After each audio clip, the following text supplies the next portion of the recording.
some people are going to make multiple millions of dollars, either on purpose because they've preempted and accumulated some of these tokens, or because they've accidentally forgotten about them, and suddenly when the time comes, they're going to realize that their portfolio is pumping.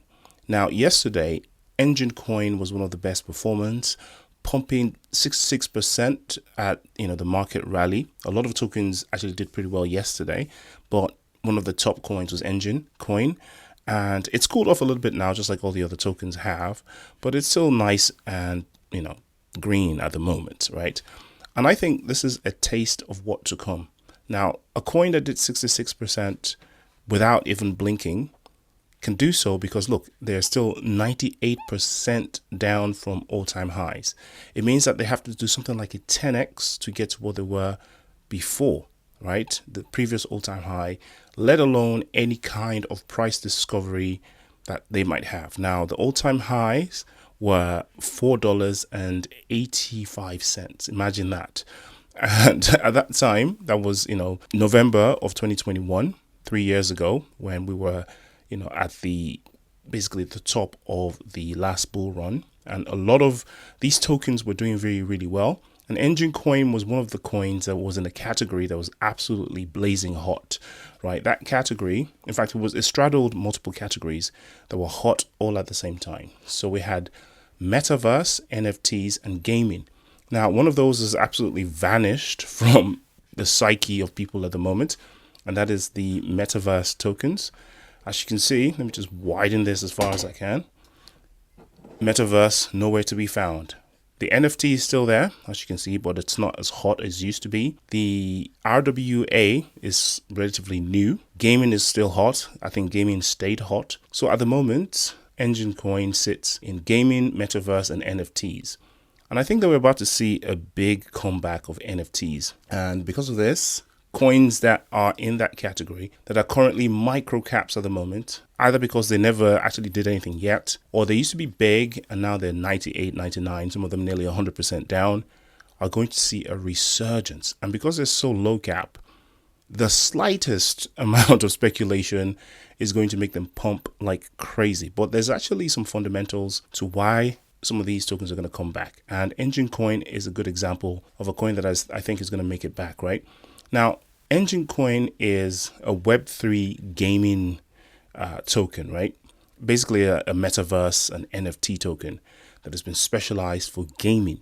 Now, what this is basically tokenization of digital assets, right?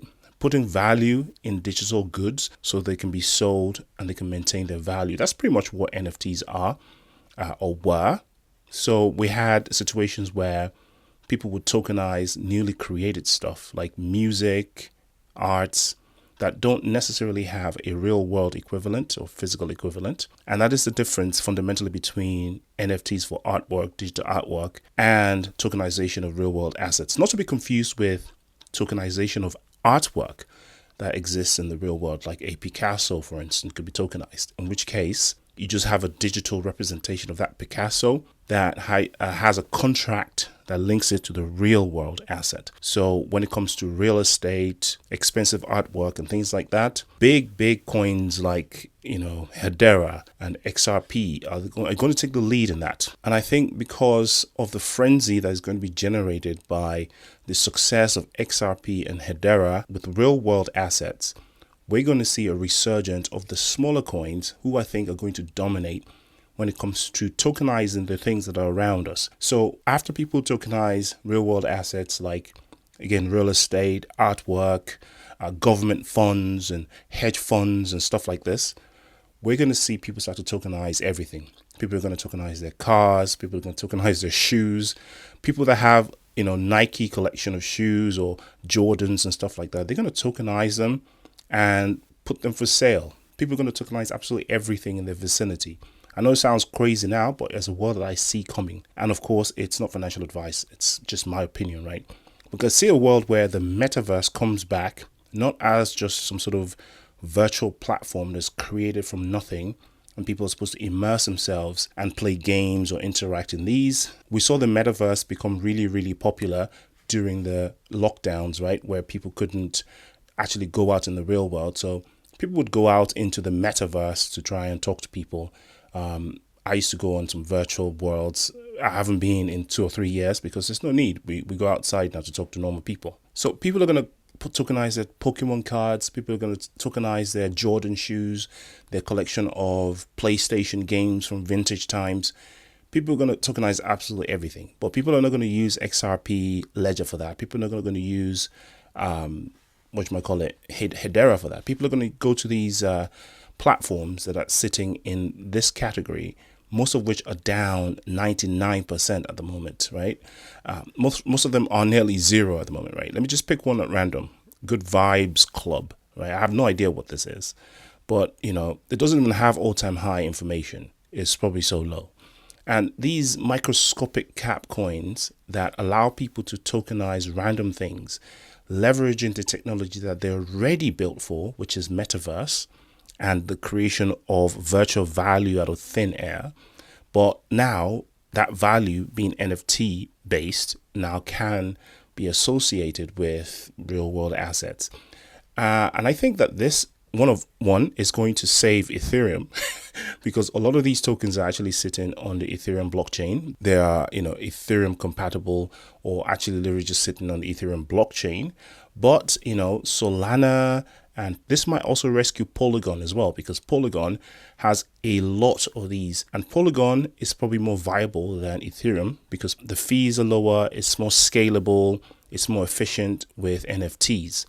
And of course, we know that XRP is an NFT engine itself. It's got a inbuilt NFT contract-free system on the XRP Ledger.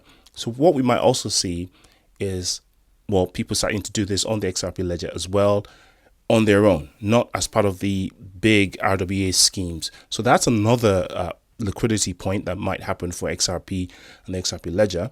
But I think that all of these other tokens that people are already aware of are going to, not all of them, of course, some of them are going to see a massive bump in the coming future when this whole NFT real world assets tokenization begins. And I think that Enjin Coin pumping a little bit yesterday, just a taste of how quickly these things can pump and how far up they have to go when the pump starts. The problem is there are thousands of them, and we can't really say which one is going to be successful, which one is going to pump. What I'm doing is I'm organizing this by market cap. I'm making a decision based on that. But another thing that I was going to mention is OpenSea, right, which is the largest NFT platform, NFT trading platform in the world. I think they're still the largest. They are on the verge of being, their legal battle ending as well. They in a legal back and forth with authorities vis-a-vis their classification as either a broker or an exchange that's trading securities or whatever. And if NFTs are declared non-securities, then their platform is exempt from the whole sort of security trading issue. Also, they're trying to point out that they're not a broker. They're in fact just a marketplace, much like eBay or Amazon, and they themselves aren't the ones selling anything, but they're just providing a platform for people to do their trades. And now that we have a more crypto-friendly authority in the United States and environment generally, then this is looking very good for them. If OpenSea gets a boost, there's going to be a resurgence of NFT trading, and this is going to boost some of these tokens also. So all things are looking good for NFTs. I thought NFTs were dead, but apparently they're just sleeping and they're just getting ready for their time to come so that they can be used for what they were really designed to do. Not financial advice, your own research. I'll see you in the next one. Peace.